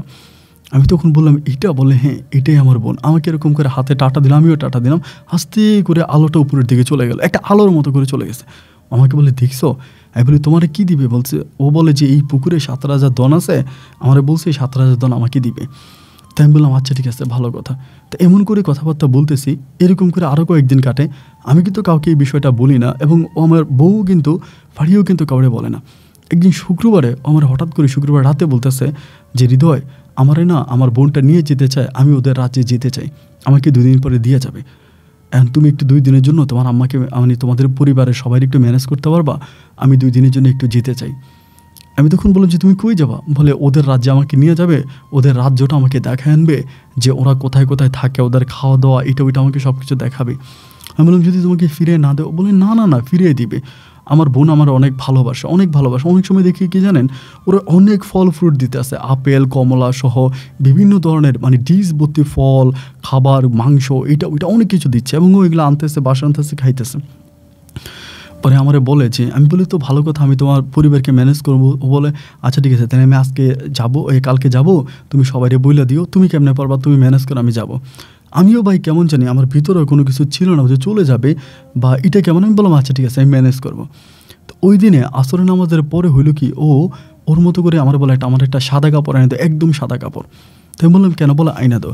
পরে আমি সাদা কাপড়টা এনে দিই। সাদা কাপড়টা এনে দেওয়ার পরে ও তখন এটার মধ্যে বিভিন্ন ধরনের পানি, মানে ওর একটা পানি থাকে, পরানো পানি না কী পানি আমি জানি না, ওই পানিটা এর মধ্যে ছিটায়। ছিটানোর পরে 4 হাতে পায়ে 4টা আপনার গাছের বিভিন্ন ধরনের লতা গাছ আছে না, মানে আমি আপনাকে বলি অনেক ধরনের যে লতা গাছগুলো হয়, গাছের সাথে পেঁচায় পেঁচা থাকে, ওরকম মানে কী গাছের লতা এটা আমি জানি না, 4টা লতা ও তখন কী করে ওর 2টা 2 হাতে এবং 2টা 2 পায়ে ওরকম করে দেয়। লতা গাছগুলা বাঁধার পরে আমারে বলে তুমি আমারে পুকুর পাড়ে দিয়ে আসো, আমার বোন বলছে পুকুর পাড়ে ওই জায়গায় বসে থাকবে এবং আমাকে নিয়ে যাবে। বাট তখনও আমার ভিতরে এই জিনিসটা আসতেছে না, জানি আমি তো নিজের হাতে আমার বউকে দিয়ে দিচ্ছি। কিন্তু মানে আমার ভিতরে কিছু না। আবার ওর যে তাবিজটা ছিল ওই তাবিজটাও কিন্তু ও খুলে রাখছে, নিজের হাতেই খুলে রাখছে। রাইকে ওই পাড়ে গিয়ে বসছে, আমি ওরে দিয়ে আসছি। আসার পরে আমি বাড়ির দিকে আসছি, বাড়ির দিকে আসার পর আমার হঠাৎ করে মনে হলো কিরে আমি জোরে দিয়ে চলে আসলাম, মানে আমার ভিতরে তখন সেন্স ছিল না। এবার আমি দৌড়ে আবার ওইখানে গেছি, যে দেখি যে ওয়ান নাই, ওইখানে ওয়ান নাই। না থাকার পরে আমি কিরো কই গেল, পরে আবার নিজে নিজে চিন্তা করতেছি যদি পরীটা নিয়েও যায় ওর তো অনেক ধন সম্পদ দিছে, হয়তো আরও কিছু দিবে, দিলে চলে আসবে। তখন আমি পুনরায় বাড়িতে আসি, রাতটা কেটে যায়। সকালবেলা আম্মা আমারে বলতেছে কী রে ফারিয়া কই? আমি বললাম মা ও তো ওগো বাড়িতে গেছে। তো বলে ওগো বাড়িতে গেছে আসবো না? আমি বললি যে আসবো। বিকেলবেলায় ফারিয়ার মা হঠাৎ করে আমাদের বাড়িতে আসছে। আসার পরে আমার আম্মারে বলে যে কী গো আমার মেয়ে কই? কালকে রাতে আমি মেয়েটারে নিয়ে ভালো স্বপ্ন দেখি নাই, খারাপ স্বপ্ন দেখছি, মেয়েটাকে দেখতে আসছি। আমার আম্মা বলে ও মা, আমার ছেলে না বললো মেয়ে নাকি আপনাদের বাড়িতে গেছে? এবার ফারিয়ার মা এসে আমাকে জিজ্ঞেস করতেছে কি হৃদয় তুমি বললো নাকি ফারিয়া আমাদের বাড়িতে গেছে, কই ফারিয়া তো আমাদের বাড়িতে যায়নি। আমি বললাম না, ফারিয়া তো সকালবেলা আপনাদের বাড়ির উদ্দেশ্যে বেরোইছে। আমার আম্মা বলে কী কর সকালবেলা? সকালে ভোরেই তো আমি তোরে জিজ্ঞেস করলাম, তুই যে বললে ফারিয়া গেছে। আমি বললাম হ্যাঁ, তোমার সাথে দেখা হওয়ার আগেই কিন্তু ফারিয়া চলে গেছে। আমার আম্মা তখন বিষয়টা সন্দেহ করে কী করছ তুই এগুলা? আমি বললাম হ্যাঁ।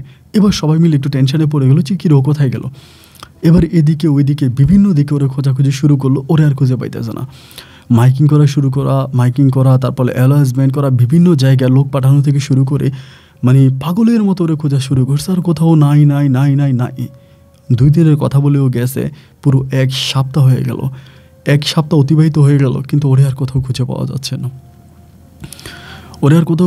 যাচ্ছে না, ওর কোনো সন্ধানে পাওয়া যাচ্ছে না। আমি সবাই তখন পাগলের মতো হয়ে গেছি, খাওয়া দাওয়া নাই, ঘুম নাই, সবাই রাস্তায় ঘুরতেছি। বিভিন্ন হুজুর কবিরাজ, টাকা পয়সা যা ছিল, ফারিয়ার বাবার যা টাকা ছিল ওদের পরিবারের, তাদেরও সব টাকা শেষ, আমাদেরও সব টাকা শেষ। টাকা পয়সা যা ছিল মানে কচু পাতার মতো এদিকে ওইদিকে বিভিন্ন দিকে দিয়ে যাচ্ছে, কোনো উপকার পাই না। আমাদের পানির ভিতরে দেখায় যে দেখেন অমুক জায়গায় আছে, অমুক জায়গায় শুয়ে আছে, এটা করতেছে ওইটা করতেছে, ও ভালো আছে, কেউ বলে ভালো আছে, কেউ বলে কষ্টে আছে, কেউ বলে ওরা মারতেছে, কেউ বলে এটা করতেছে ওইটা করতেছে। দীর্ঘ প্রায় 1 দিন 2 দিন না, প্রায় এরকম করে 2 থেকে 3 বছরের মতো ওরে খুঁজে বেড়াই, কিন্তু ওর আর কোনো সন্ধান পাওয়া যায় না। 2-3 বছর ওর বাপ মায় ওদের যত জায়গা সম্পত্তি ছিল ভিটা বাড়ি সব বিক্রি করে দিছে এবং শুধু কবিরাজদেরকে দিয়ে যাচ্ছে। আমারও মোটামুটি আমার বাবার যা ছিল, আমি যতটুকু সম্পদ পাবো আর কি, আমার সম্পদ আমি আব্বার কাছ থেকে আগেই চেয়ে নিয়ে সম্পদ বিক্রি করে 3-4 বছরের মতো কোথাও ওরে খুঁজে পাই নাই। প্রায় 5টা বছর কেটে গেল, ওর কোনো সন্ধান আমি পাই নাই। আমার মাথা ভর্তি তখন চুল, মানে একদম মানে লম্বা লম্বা চুল, পাগলের মতো রাস্তায় ঘুরে ঘুরে খুঁজি। নিজেকে নিজে তখন ক্ষমা করতে পারলাম না যে আমি নিজের হাতে কেন ওকে এরকম করে তুলে দিলাম, নিজের হাতে কেন আমি ওরে সাদা কাপড় পরাই আমি ওই পরীর দেশে ওরে পাঠিয়ে দিলাম। ওর তো নিয়ে চলে গেছে, ওর তো আর আমি পাবো না। খুবই খারাপ তখন লাগতেছিল। এরকম করতে করতে একদিন হঠাৎ করে আমি ইন্ডিয়াতে একটা কবিরাজের সন্ধান পাইলাম, অনেক বড় একজন কবিরাজ। তা সবাই বলতেছে যে ওই কবিরাজের কাছে গেলে ওই কবিরাজ নাকি হারানো মানুষকে খুঁজে আনে, মানে হারানো মানুষ এরকম চিনে নিয়ে গেলে ওই কবিরাজ এনে দেয়। তো এই কথা বলার পরে আমি তখন আমার আম্মার সাথে কথা বললাম, আম্মা বলে তাহলে যাস না। পরে কী করলাম, অবৈধভাবে মানে বর্ডার ক্রস করে ইন্ডিয়াতে তখন ঢুকছি। কলকাতায় নাকি ওই লোকটা থাকে, বাংলাদেশি, মানে বাংলাদেশি বলতে কলকাতা নাগরিক কবিরাজ। ওই কবিরাজের কাছে গেছি, বিস্তারিত সব কিছু খুলে বলার পরে কবিরাজ আমার মুখের দিকে তাকিয়ে বলতেছে, আয় হায় রে, আপনার বউটা তো এখনও বেঁচে আছে, এখনও গেলে তো আপনি তারা আনতে পারবেন, কিন্তু যেই রাজ্যে বা যে জায়গায় আপনার বউ আছে সে জায়গায় তো আপনি যেতে পারবেন না, কিন্তু আপনার বউটা তো মারা যাবে, যা করার তাড়াতাড়ি করতে হবে। তো আমার দ্বারাই সম্ভব নয়, এত বড় ক্ষমতা আমার না, আমি আপনাকে ওখানে পাঠাইতে পারবো না, কিন্তু আমার ওস্তাদ আছে, আপনি যদি আমার ওস্তাদের সাথে যোগাযোগ করেন, আমার ওস্তাদ হয়তো আপনার বউটাকে আপনার কাছে ফিরিয়ে দিতে পারে, আপনি আমার ওস্তাদের কাছে যেতে পারেন। আমি বললাম যে আপনার ওস্তাদ কোথায় থাকে? বলে শ্রীলঙ্কা। আমি বললাম শ্রীলঙ্কা? বলে হ্যাঁ শ্রীলঙ্কা থাকে, শ্রীলঙ্কার অমুক জায়গায় থাকে, আর আপনি যদি ওইখানে যান তাহলে আমি ঠিকানা লিখে দিব, ওইখান থেকে আপনি দেখেন আপনার বউকে উদ্ধার করতে পারেন কি না। সে ইন্ডিয়া থেকে তখন পুনরায় বাংলাদেশে আসার পরে মারে বলি, মা তখন তার শেষ কিছু সম্বল ছিল আমার নানু বাড়িতে, ওই সম্বলটুকুলো বিক্রি করে, এবং ফারিয়াকে সবাই পছন্দ করতো, আমার পরিবারের মানুষরা প্রত্যেকটা মানুষকে পছন্দ করতো। অনেক ভালো ছিল, ধার্মিক ছিল, দেখতে শুনতে ভালো ছিল, সবাই ওরা পছন্দ করতো। মানে আমার আম্মা নিজের বাপের বাড়ির সম্পদ বিক্রি করে না আমাকে টাকা দেয়, সেই টাকা দিয়ে আমি তখন ওই শ্রীলঙ্কার কবিরাজের ঠিকানা অনুসারে শ্রীলঙ্কার ওইখানে যাই। তা ওইখানকার আমাকে নিয়েই যায়, মানে ওই কবিরাজের এক সাঙ্গ থাকে, সে ইন্ডিয়া থেকে আমাকে এইভাবেই নিয়ে যায়, ট্রেনে করে নিয়ে যায়, আমরা মানে বাইপথে যাই। পরে ওইখানে যাই, জেলে পরে ওই কবিরাজের কাছে আমাকে নিয়ে যায়। কবিরাজটাও মানে কোন ধর্মের আমি এটা জানি না, তবে তিনি যথেষ্ট পরিমাণের মানে দাড়ি আছে, আছে, মানে একটু ভয়ঙ্কর ভয়ঙ্কর প্রকৃতি আর কি। ওনার কাছে গেলে উনি আমাকে বলে কিছু বলতে হবে না, আমি সব জানি, কিন্তু তোমার বউ যেখানে আছে সেখান থেকে তোমার বউকে ফিরিয়ে আনতে অনেক টাকা লাগবে, অনেক টাকা লাগবে, এত টাকা তুমি দিতে পারবে না। আমি বললাম কীরকম টাকা লাগবে? সে আমাকে বলে প্রায় 5 কোটি টাকার মতো লাগবে, আমাদের বাংলা টাকা হিসাবে 5 কোটি টাকা লাগবে। তাই আমি বললাম 5 কোটি টাকা দূরের কথা, 5 লাখ টাকা আমি দিতে পারবো না, আমার পক্ষে তো 5 লাখ টাকাও দেওয়া সম্ভব না, কারণ আমি তো এটাও দিতে পারবো না। পরে আমারে বলে যে একটা কাজ করতে পারো, তুমি তোমার জীবনের রিস্ক যদি নিতে পারো হয়তো তাকে ফিরিয়ে আনতে পারবা, তবে তোমাকে তোমার জীবনের রিস্ক নিতে হবে। আমি বললাম ঠিক আছে, যতই বড় রিস্ক আপনি বলেন, জীবনের যেই রিস্ক আমাকে নিতে হয় আমি নিব, কিন্তু তারপরে আমি আমার বউকে ফিরিয়ে আনতে চাই। তিনি তখন আমাকে বলে ঠিক আছে, তাহলে তুমি একটা নবজাতক শিশু খুঁজে বের করো, মৃত। আমি তখন বললাম মৃত নবজাতক শিশু মানে? তিনি আমাকে বলে এরকম কোনো বাচ্চা যে দুনিয়াতে জীবিত জন্মাইছে, জন্ম হবার কয়েক মিনিটের মাথায় মারা গেছে, এরকম কোনো বাচ্চা যদি তুমি জোগাড় করে আমার কাছে এনে দিতে পারো, ওই বাচ্চার দ্বারা আমি তোমার বউকে তোমার কাছে ফিরিয়ে আনতে পারবো। আমি তখন বললাম যে এরকম বাচ্চা আমি কোথায় পাবো? তিনি আমাকে বলে তুমি দেখো কোথায় পাবা, এটা তো আর আমি বলতে পারি না। মানে তিনি তো তার শ্রীলঙ্কার ভাষায় কথাগুলো বলে, কিন্তু আমার সাথে যে লোকটা গেছে সেই লোকটা ট্রান্সলেশন করে আমাকে বুঝাই দেয়।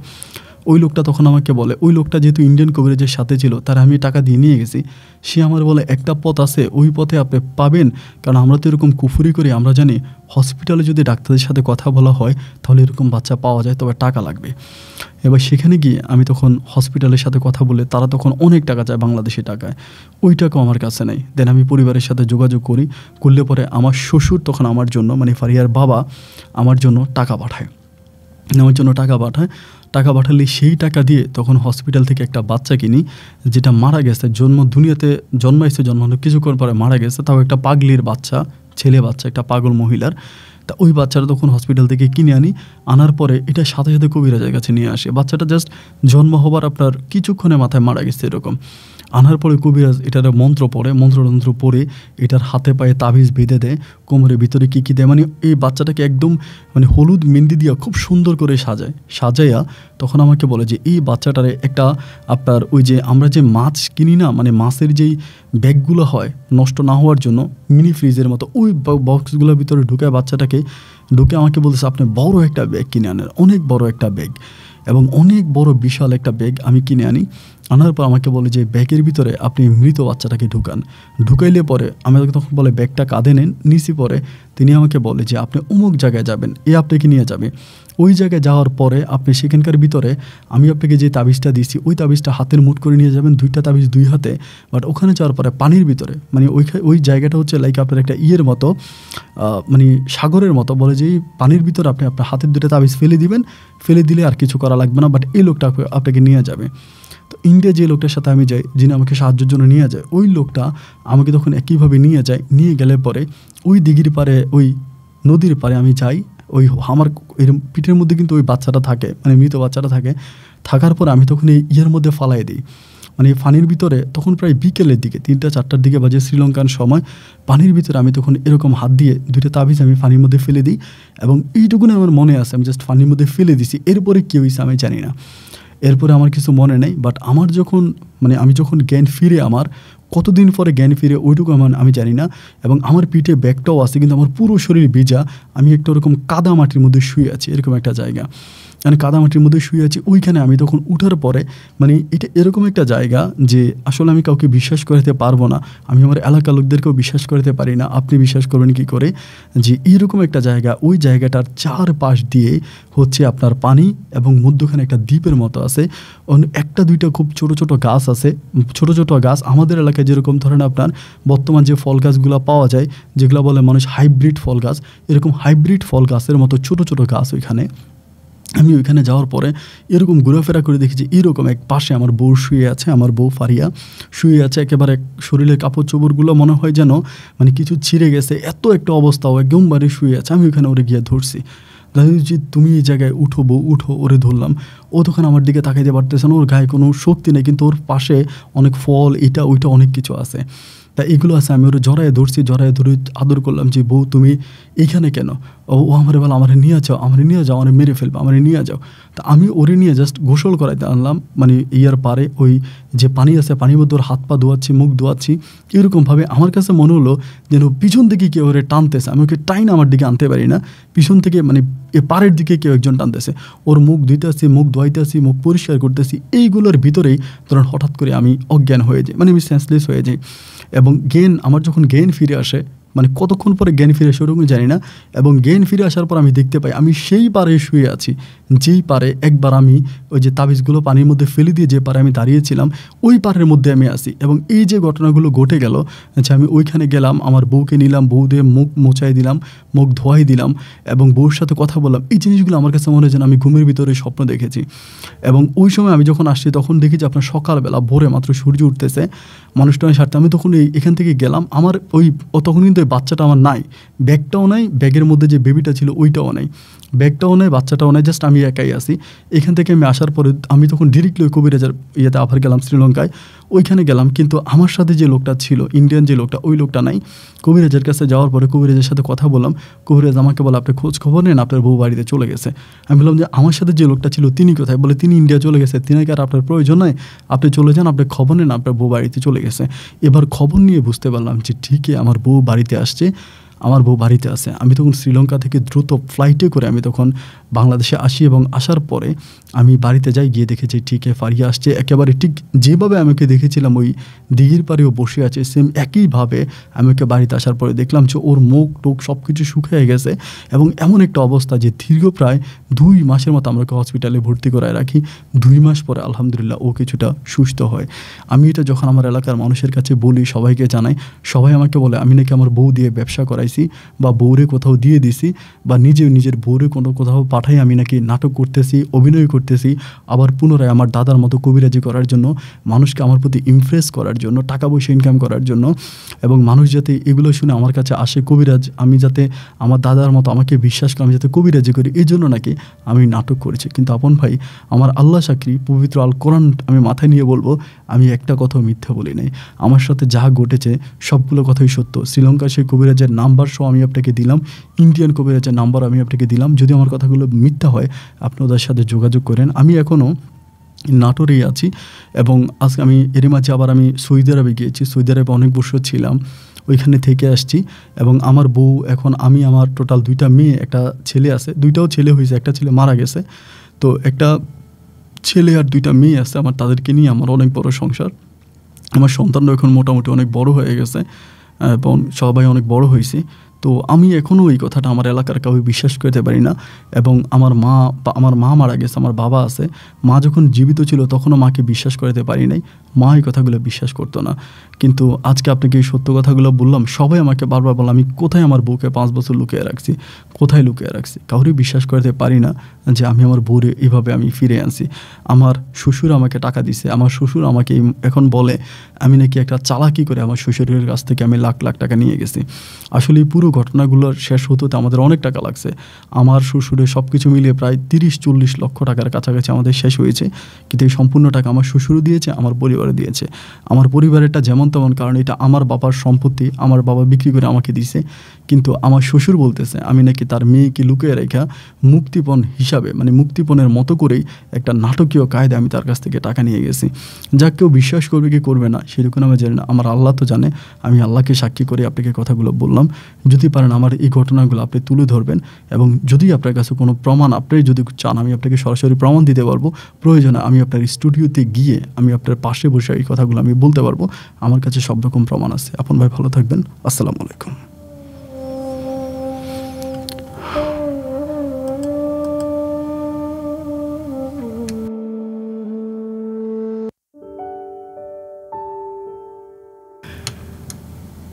প্রিয় বন্ধুগণ, সবাইকে অনেক বেশি ধন্যবাদ এতক্ষণ পর্যন্ত নাটোরের ভাই হৃদয় হোসেনের জীবনের ভয়ঙ্কর বাস্তব গল্পটা। আমার শরীরের পশম দাঁড়িয়ে গেছে, এরকম গল্প মনে হয় পাই নাই। এমন সত্যিই ভয়ঙ্কর একটা গল্প ছিল, সিরিয়াসলি অনেক ভয় পাইছি। হৃদয় ভাই গল্পটা কিছুটা আমাকে লিখেছে এবং বাকি কথাগুলো আমি ওনার মুখ থেকেই শুনেছি।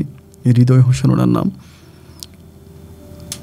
আর যদি আমি ছদ্মনাম ব্যবহার করেছি, ওনার বাস্তব নাম আরেকটা, এবং উনি স্টুডিওতে আসতে চেয়েছিল। আমি যেহেতু কাউকে আমার গল্পের অনুষ্ঠানে নিয়ে আসি না, এভাবেই গল্পগুলো প্রচার করি, সেভাবেই একই নিয়মে ওনারটাও প্রচার করলাম। তো যাই হোক, সত্য মিথ্যা আল্লাহ সাক্ষী, কিন্তু তিনি আমাকে শ্রীলঙ্কার একটা নাম্বার দিল এবং ইন্ডিয়ান দুজনের নাম্বার দিল, তার শ্বশুরের নাম্বার দিল এবং তার এলাকার মেম্বারের নাম্বার দিল। এই ফোন নাম্বারগুলো আমাকে দিল। যাই হোক, গল্প বিশ্বাস করানোর জন্য গল্প প্রচার করা না, গল্প প্রচার করার উদ্দেশ্য হচ্ছে গল্প থেকে আপনারা কিছু শিখতেন এবং গল্প থেকে কিছু শিখেন, বাস্তব জীবন সম্বন্ধে অভিজ্ঞতা নেন, এতেই আমার গল্প বলা সার্থক। বন্ধুরা, গল্প নিয়ে যদি আপনাদের কোনো মতামত থেকে থাকে তো কমেন্ট বক্সে লিখবেন, এবং হৃদয়কে কোনো কিছু বলতে চাইলে সেটাও কমেন্টে লিখবেন। আপনারা সবাই ভালো থাকবেন, সুস্থ থাকবেন, সেই প্রত্যাশায় আমি আজকের মধ্যে এখানেই বিদায় নিচ্ছি। দেখা হবে অন্যদিন অন্য কারো বাস্তব জীবনের গল্প নিয়ে। আল্লাহ হাফেজ এন্ড আসসালামু আলাইকুম।